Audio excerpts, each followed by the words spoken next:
नमस्कार, news nation आप देख रहे हैं। आपके साथ मैं हूं विद्यानाथ झा। बड़ी खबर इस वक्त की सबसे पहले आपको बताते हैं, देश भर में 31 मई तक लॉकडाउन को बढ़ा दिया गया है। लेकिन इस दौरान क्या खुलेगा, क्या बंद होगा, यह भी आप जान लीजिए। स्कूल, कॉलेज, मेट्रो सेवा बंद रहेगी। जी हां, स्कूल, कॉलेज और मेट्रो की सेवा बंद रहेगी। घरेलू और अंतर्राष्ट्रीय उड़ानें भी बंद रहेंगी।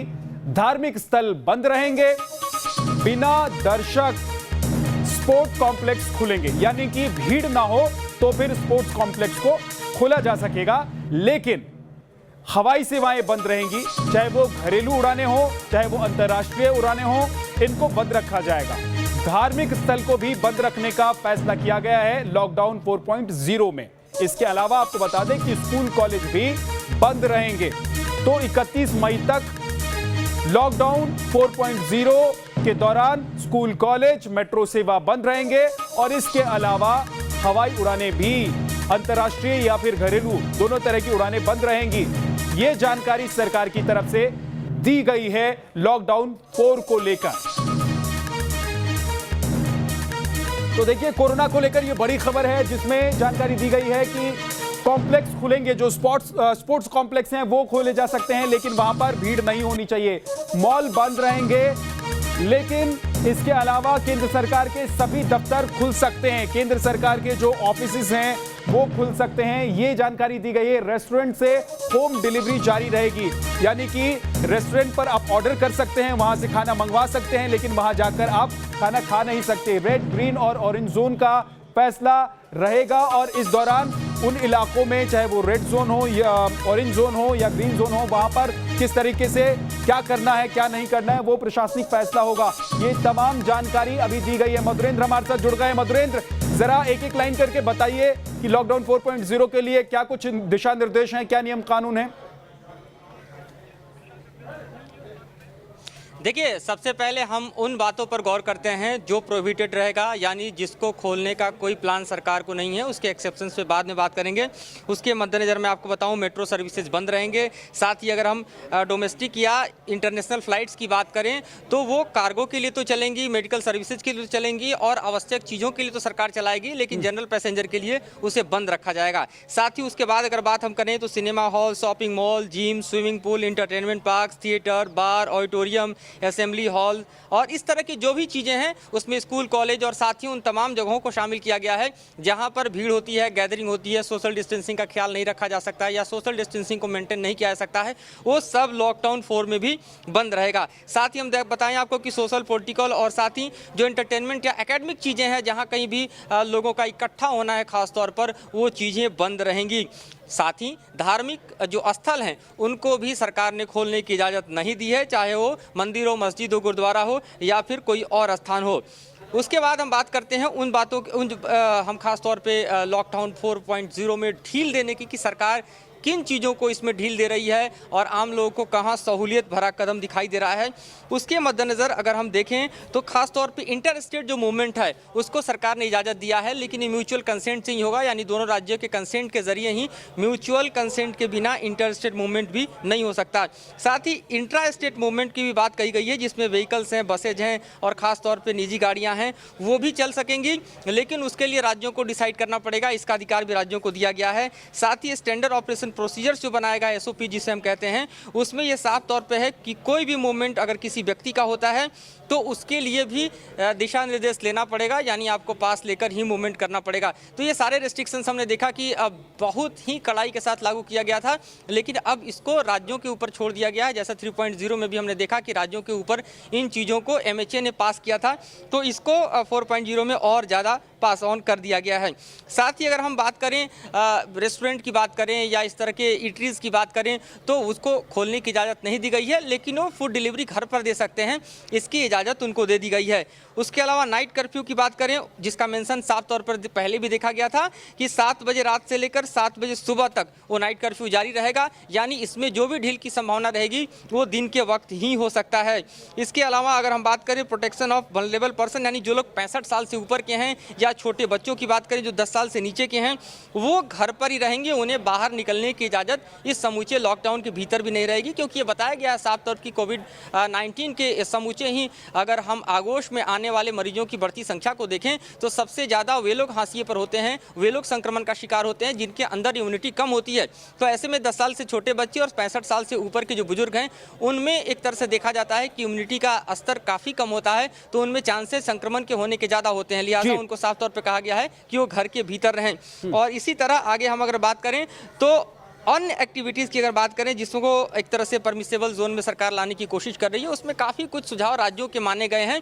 लेकिन एक बड़ी बात है कि आरोग्य सेतु ऐप को ज़्यादा से ज़्यादा बढ़ावा देना है, उसका इस्तेमाल बढ़ाना है, क्योंकि इसके ज़रिए अगर लोग एक जगह से दूसरी जगह जा रहे हैं, किसी से घुल रहे हैं, मिल रहे हैं, किसी एरिया में उनका मूवमेंट हो रहा है, तो डिजिटली एक तरह से उनका डाटा जो है वो सरकार के पास आ रहा है और ये पता चल रहा है कि उनका कहीं किसी ऐसे व्यक्ति से तो संपर्क नहीं हो रहा जो कि कोविड पॉजिटिव है या फिर उनके संक्रमण का खतरा तो नहीं बढ़ रहा, तो उन तक भी फीडबैक जा रहा है और सरकार तक भी ये फीडबैक आ रहा है। तो ये काफ़ी महत्वपूर्ण है जिसको बढ़ावा देने की बात इसमें कही गई है। साथ ही कई स्पेशल डायरेक्शंस भी हैं जिसकी हम बात कर सकते हैं, जैसे स्टेट्स और ड्यूटीज़ को कहा गया है कि इंटर स्टेट और इंट्रा स्टेट मूवमेंट को अलाउ करें, जिसमें मेडिकल प्रोफेशनल्स हैं उनके लिए कोई कर्फ्यू पास की ज़रूरत नहीं है, नर्सेज हैं, पैरामेडिकल के स्टाफ हैं, सैनिटेशन के जो स्टाफ हैं, वर्कर्स हैं, उनकी अगर बात करें, एम्बुलेंस है, तो इनमें किसी तरह के रिस्ट्रिक्शन ना रखा जाए, इनको पूरी तरह से जाने दिया जाए, क्योंकि हमने देखा कि कई राज्यों में कई डिस्ट्रिक्ट्स ने खास तौर पर ये इंप्लीमेंट किया कि वहाँ पर कर्फ्यू है, तो लिहाजा उनके अंदर एंट्री चाहे वो मेडिकल स्टाफ हो या फिर कोई भी अन्य व्यक्ति हो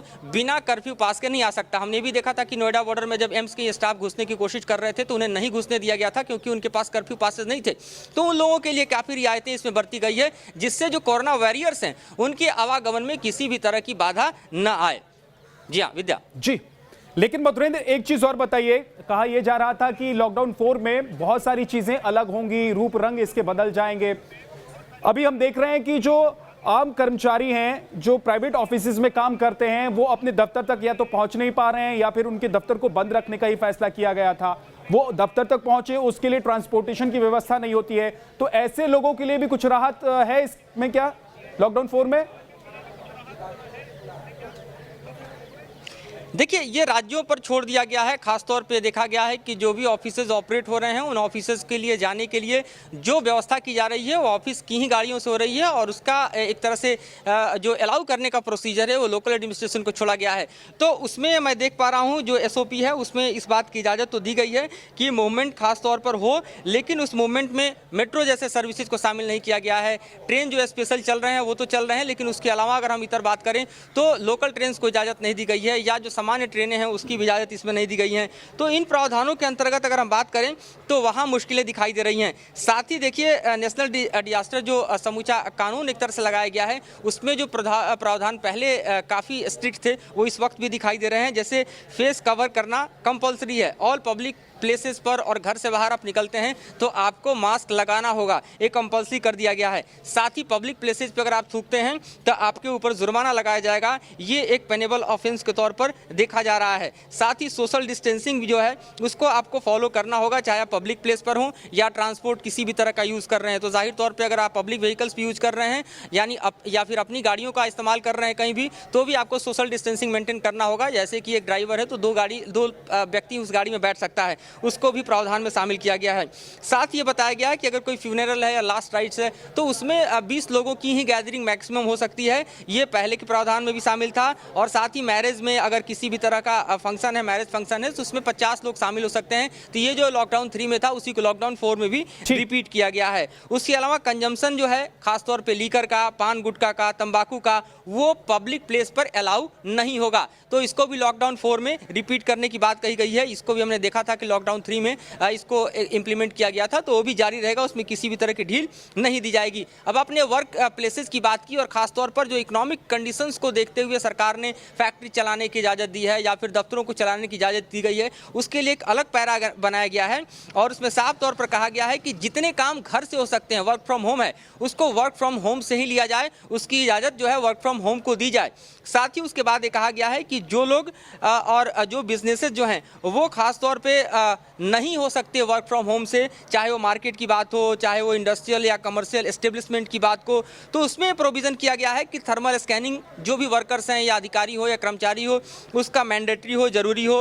हैंड वॉश जो है, सैनिटाइजर की व्यवस्था है वो मैंडेटरी हो। और साथ ही ये भी देखा गया है कि एंट्री और एग्जिट पॉइंट जो है उसको अलग अलग किया जाए, ताकि एक तरफ से लोग आएँ और दूसरी तरफ से जाएं, ताकि सोशल डिस्टेंसिंग को मेंटेन करना आसान हो। साथ ही जो फ्रीक्वेंट सैनिटाइजेशन का प्रोसीजर है वो दफ्तरों को कहा गया है, फैक्ट्रीज को कहा गया है कि वो करते रहें, ताकि सैनिटाइजेशन का प्रोसेस लगातार जारी रहे, तो फिर इसके संक्रमण के प्रभाव को कम किया जा सके। तो ये तमाम बातें भी कही गई हैं इस गाइडलाइन में, जो कि दिखाई दे रहा है। और बताइए, एक तो ये बताइए कि ये सुबह 7 बजे से लेकर शाम 7 बजे तक क्या आम लोग अपनी गाड़ी से अपने दफ्तर, अपने कामकाज के स्थान तक या बाजार तक जा सकते हैं? क्या उसके लिए उनको किसी तरह के पास की जरूरत होगी या नहीं? दूसरी ये भी जानकारी दीजिए कि अब तक कहा यह जा रहा था कि एक स्टेट में फंसे हुए लोग दूसरे स्टेट में अगर जाना चाहते हैं तो वो लॉकडाउन 4 के दौरान हो सकता है कि बड़ी आसानी से उनको जाने दिया जाए, तो उनको लेकर क्या कहा गया है इस बार दिशा निर्देश में? देखिए, साफ तौर पर कहा गया है कि रात को 7 बजे से सुबह 7 बजे तक कर्फ्यू लागू रहेगा, उसमें किसी भी तरह की ढील नहीं दी जा रही है। जाहिर है कि जो वर्किंग आवर है, खास तौर पर उन्हीं वर्किंग आवर्स में आप अपने काम को कर सकते हैं, एसेंशियल सर्विसेज को चला सकते हैं, फैक्ट्री चल सकती है या घर से बाहर निकल सकते हैं, या फिर ग्रीन जोन में है तो खास तौर पर आप एक जगह से दूसरे जगह सफर कर सकते हैं। ये बिल्कुल ही क्लियर है कि रात को 7 बजे से सुबह 7 बजे तक किसी भी तरह की ढील नहीं दी जा रही है। दूसरा, जहां तक आपने सवाल पूछा कि इंटर स्टेट मूवमेंट को लेकर क्या है, ये दोनों राज्यों पे डिपेंड करेगा कि एक राज्य से दूसरे राज्य पर कोई जा रहा है तो उसके लिए जो परमिशन के पासेज हैं, जो उसकी फैसिलिटी है, जो उसकी व्यवस्था है, वो स्टेट्स तय करेंगे। सिर्फ इसमें ढील उन लोगों को दी गई है जो कि कोरोना वॉरियर्स हैं और खास तौर पे मेडिकल के स्टाफ हैं, पैरामेडिकल हैं, सैनिटाइजेशन वर्कर के जो लोग हैं, उनको ही इस बात की इजाज़त दी गई है कि वे लोग सिर्फ और सिर्फ बिना पास के एक स्टेट से दूसरे स्टेट या फिर एक डिस्ट्रिक्ट से दूसरे डिस्ट्रिक्ट को मूव कर सकें। बाकी लोगों को किसी भी तरह की ऐसी इजाज़त नहीं दी गई है। और आम बाजार या फिर दुकानें, उनको लेकर क्या निर्देश दिया गया है? जहां पर लोग या परचून की दुकान हो या फिर दूसरी तरह की दुकानें हो, श्रृंगार की दुकानें हो, तो क्या इन सब को लेकर भी कुछ निर्देश है? इस लॉकडाउन 4 में कुछ नया कुछ कहा गया है? देखिए, बिल्कुल इन सबको लेकर निर्देश है। जी हाँ, देखिए, बिल्कुल इन सबको लेकर निर्देश है और खास तौर पे देखा जा रहा है कि इन निर्देशों को स्टेट्स पर ज़्यादा छोड़ा गया है कि किस तरह से वे बाजार को खोलें, किस तरह से वे इंडस्ट्रीज को खोलें। दुकानें, एसेंशियल सर्विसेज जैसे हैं, उनको खोलने की इजाज़त पहले ही दी जा चुकी है, लेकिन उसमें देखा गया है कि कुछ ही एक तरह से व्यवस्थाओं को हम देखे हैं कि उसका शटर सरकार ने अप करने की बात कही, यानी वो शटर उठ सकते हैं। जो एसेंशियल सर्विसेज के सामान है, खास तौर पे देखें तो उसमें जो ढील लॉकडाउन 3 में दी गई उसी को बरकरार रखा गया है कि जैसे बिजली के सामान हुआ, प्लम्बिंग का सामान हुआ, एसेंशियल गुड्स तो पहले से हैं, जैसे किराना सामान पहले से बिक रहा है। साथ ही हमने देखा कि किस तरह से जो लॉकडाउन 3 में ढील दी गई तो उसमें सिर्फ शराब के बिक्री को लेकर सरकार ने ढील दिया और उसके पीछे जो दलीलें दी गई वो हमारे सामने हैं, लेकिन उसके अलावा कोई बड़ी ढील अभी दिखाई नहीं दे रही है। ये राज्यों को तय करने के लिए छोड़ा गया है, लेकिन उसमें सबसे महत्वपूर्ण बात यह है कि 7 बजे तक आपको हर शटर को डाउन करना होगा, उसमें किसी भी तरह की रियायत सरकार नहीं देने जा रही है। जहां तक मॉल की बात है, हम पहले ही जिक्र कर चुके हैं कि मॉल बंद रहेंगे। जो इस तरह के बड़े बाजार हैं जिसमें सोशल गैदरिंग ज़्यादा होती है, सोशल डिस्टेंसिंग को मेंटेन करना मुश्किल होता है, और उन तमाम जगहों पर बिल्कुल स्ट्रिक्टली लॉकडाउन को इम्पोज किया जाएगा। तो ये तमाम चीज़ें भी इस बार साफ तौर पर दिखाई दे रही है और गाइडलाइंस में ये हम देख रहे हैं कि जो व्यवस्थाओं में थोड़ी बहुत ढील सरकार देने की कोशिश कर रही है, राज्यों की डिमांड के मुताबिक वो राज्यों पर छोड़ा गया है और साफ तौर पर यह भी देखा जा रहा है कि किन राज्यों की स्थिति क्या है, उसके हिसाब से जोन वाइज भी डायरेक्शंस दिए गए हैं। तो आप समझ सकते हैं कि लॉकडाउन 4 कमोबेश लॉकडाउन 3 से थोड़ा बहुत ही ज़्यादा चेंजेस एक तरह से दिखा रहा है, और इसके जो एनेक्सर हैं वो भी बता रहे हैं कि सरकार ये चाहती है कि ये जो कोविड-19 का संक्रमण है उस पर किसी भी तरह से काबू रखा जाए, क्योंकि जिस तरह से रफ्तार संक्रमण का बढ़ता जा रहा है, 90,000 के करीब पेशेंट्स हो चुके हैं, और आप समझिए कि जिस तरह से डबलिंग का रेट है लगभग 11 से 12 दिन चल रहा है, यानी आने वाले 11-12 दिनों में आप समझिए कि ये पेशेंट लगभग आप अंदाज़ा लगाइए कि किस अनुपात में बढ़ेंगे। तो इस त्रासदी का और ख़ास तौर पे इस संक्रमण के फैलाव का एक तरह से अंदाज़ा सरकार को भी है, क्योंकि डाटा एवरी डे का, एवरी मिनट का सरकार के पास आ रहा है। लिहाजा लॉकडाउन 4.0 में जो ये माना जा रहा था कि बहुत बड़ी ढील सरकार कहीं दे देगी, इंटर स्टेट मूवमेंट शुरू हो जाएगा, मेट्रो मूव करने लगेंगे, फ्लाइट उड़ने लगेंगे, ट्रेनें फिर से रिज्यूम कर जाएंगी, वो होता हुआ अभी फिलहाल दिखाई नहीं दे रहा है। मधुरेंद्र, हम सुन रहे थे, खबर आ रही थी कि जो ट्रेन की सेवाएं हैं वो ज़्यादा शुरू की जाएंगी, यानी कि कोशिश होगी कि ज़्यादातर लोगों को अगर एक स्टेट से दूसरे स्टेट में वो जाना चाहते हैं तो उनको पहुंचाया जा सके। उसके लिए भले ही स्क्रीनिंग हो या फिर जो पास की व्यवस्था थी वो तमाम चीज़ें की जा रही थी। तो क्या अब मानकर चलें कि लॉकडाउन 4 में ऐसे लोग जो इंतजार कर रहे थे कि आने वाले दिनों में वो बड़ी आसानी से ट्रेन के जरिए या फिर हवाई सफर से अपने स्टेट तक, अपने घर तक, अपनी जगहों तक पहुंच सकते हैं, उनको थोड़ा और इंतजार करना होगा।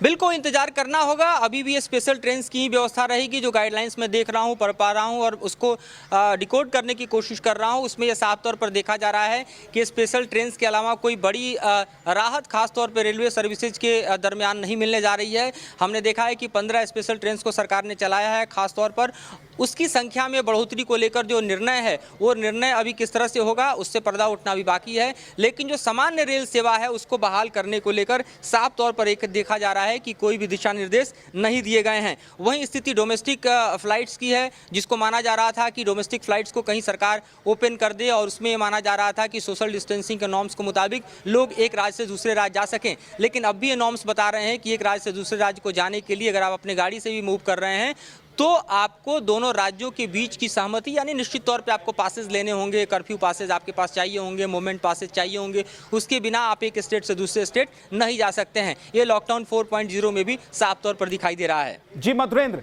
दिल्ली सरकार की तरफ से ये अपील की गई थी, मांग की गई थी कि मॉल्स हों या फिर जो आम बाजार हैं वहां पर दुकानों को ऑल्टरनेट डेज में खोलने दिया जाए, इसके आदेश दिए जाएं, इसकी अनुमति दी जाए। उसको लेकर क्या कुछ कहा गया है?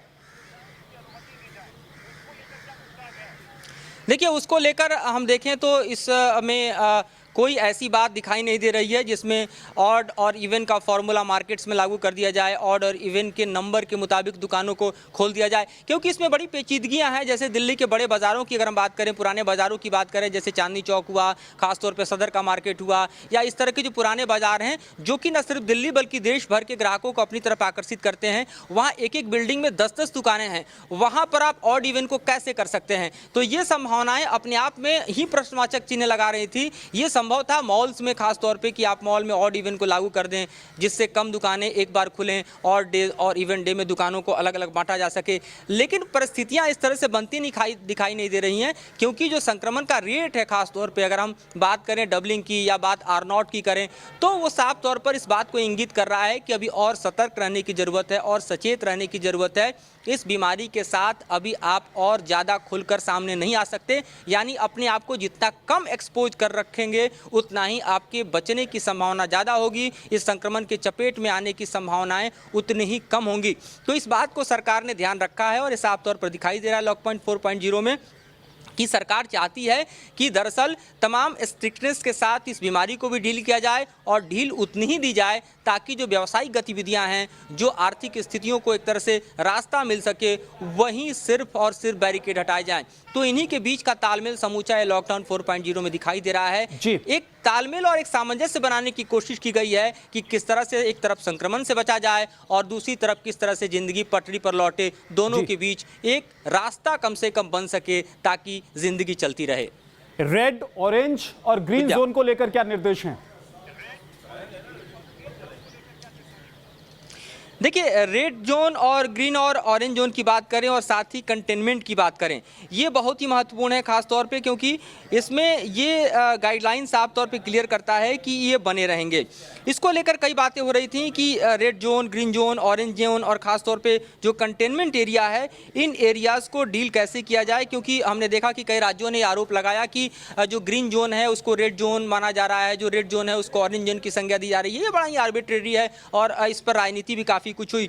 लेकिन सरकार ने इस पर बहुत ज़्यादा बदलाव नहीं किया है। जो SOPs हैं वो बतला रहे हैं कि जहां कहीं भी कंटेनमेंट का दायरा बड़ा होगा उसे रेड जोन घोषित किया जाएगा, जहां नंबर ऑफ कंटेनमेंट ज़्यादा होगा वो रेड जोन होगा। इसको डिसाइड करने का पावर एक तरह से स्टेट को ही दिया गया है। इसमें बहुत ज़्यादा केंद्र अपने ऊपर चीज़ों को नहीं रख रहा है, लेकिन स्टेट से डिसाइड कर सकते हैं कि उनका ये समूचा इलाका जो है वो रेड जोन में है या ग्रीन जोन में है या ऑरेंज जोन में है। जाहिर अगर कोई केस नहीं है और नेक्स्ट 28 डेज तक अभी तक के जो फॉर्मूला है उसके मुताबिक कोई केस नहीं आता है तो किसी इलाके को आप ग्रीन जोन घोषित कर सकते हैं। लेकिन कंटेनमेंट का एरिया अगर आपके पास लिमिटेड है, एक डिस्ट्रिक्ट में कम है, उसकी संख्या आपके नियंत्रण में है, तो आप ऑरेंज जोन रखेंगे, अदरवाइज उसको रेड जोन में रखना होगा ताकि जो कम्युनिटी ट्रांसफ़र की बात कही जा रही है तो कम्युनिटी ट्रांसफ़र ना हो सके, ये बीमारी कुछ इस तरह से ना फैल सके जिससे जो व्यवस्थाएं हैं मेडिकल की वो चरमरा कर सामने चली आए। तो ये बात जो है कहीं ना कहीं केंद्र समझता है, ये बात राज्यों को को भी समझना है और राज्य भी इस बात को समझ रहे हैं। इसीलिए आपने देखा होगा कि इस गाइडलाइन के आने के ठीक पहले 4 राज्यों ने 31 तारीख तक लॉकडाउन को बढ़ाने की घोषणा कर दी थी। तो एक तालमेल साफ तौर पर दिखाई दे रहा है, चिंताएं भी दिखाई दे रही हैं जो केंद्र और राज्यों के बीच में हैं, और इन्हीं चिंताओं के मद्देनजर कोई बड़ी ढील की जो आशा की जा रही थी, अपेक्षा की जा रही थी, वो सरकार नहीं देने जा रही है। मोटी मोटी बात यह है मधुरेंद्र कि लॉकडाउन 3 के दौरान जिस तरह की ढील दी गई थी, लगभग कुछ उसी तरह की ढील लॉकडाउन 4 में भी, यानी कि आने वाले 14 दिनों में भी आपको मिलने वाली है। जो शायद आप उम्मीद पाल के बैठे थे कि आने वाले दिनों में आप बहुत कुछ कर सकते हैं, यानी कि घर से निकल सकते हैं, कहीं दूसरी जगह जाना चाहते हैं तो वहां जा सकते हैं, रोजाना अपने दफ्तर जाना चाहते हैं तो वहां पहुंचकर आप काम कर सकते हैं, तो उसके लिए दिशा निर्देश दिए गए हैं। कहा गया है कि भारत को आगे भी बढ़ना है और कोरोना से भी लड़ना है। तो ऐसे में ढील है, लेकिन बहुत ज्यादा ढील इस दौरान भी, यानी कि आने वाले 14 दिनों के दौरान भी नहीं है। इसलिए आप नियम कानूनों को बहुत अच्छे से पढ़ें। उसके बाद लॉकडाउन 4 के दौरान जो चीजें कही गई हैं करने के लिए और जिन चीजों को करने से मना किया गया है, उसको आप फॉलो कर सकते हैं।